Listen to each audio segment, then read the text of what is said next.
हमारे इधर auto transplant हुए। अभी शुक्र है मैं सेहतयाब हूँ। अभी मैं उठ सकता हूँ, चल सकता हूँ। शुक्र है अल्हम्दुलिल्लाह, अल्लाह पाक ने मुझे नई ज़िंदगी है।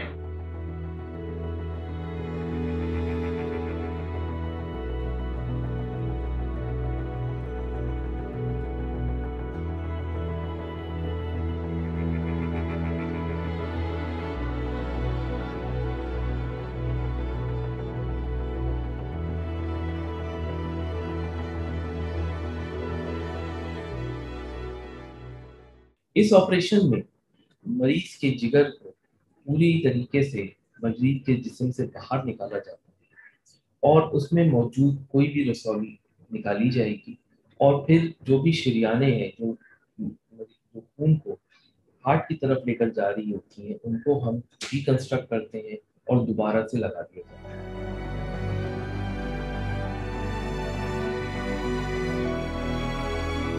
सर्जरी को करने से पहले बहुत सारी चीज़ों को असेस करना ज़रूरी होता है। सबसे पहला कि मरीज का अपना नॉर्मल जिगर होना चाहिए। मोस्ट ऑफ द ट्रांसप्लांट के कैंडिडेट्स हमारी कंट्री में हेपेटाइटिस बी सी और भी बहुत सारी वजूहत की वजह से उनमें लीवर खराब होने की वजह से ट्यूमर डेवलप होता है।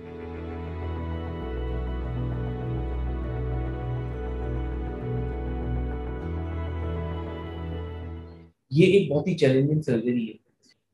लिवर ट्रांसप्लांट डॉ यूनिवर्सिटी में बाकायदा तौर पे आगाज इसका हो चुका है और अब तक हमने लगभग 28 ट्रांसप्लांट कर लिए हैं और हमारी शरह जो सक्सेस की है वो एक नॉर्मल और एक वर्ल्ड वाइड अगर आप कहें कि उन्हीं शरह शरह पे हमारा सक्सेस रेट है तकरीबन 87, क्योंकि ट्रांसप्लांट की जो शरह सक्सेस है, जो उसकी सक्सेस रेट है वो तक वर्ल्ड वाइड 80 टू 85% होती है और हमारी जो सक्सेस रेट है वो 87%।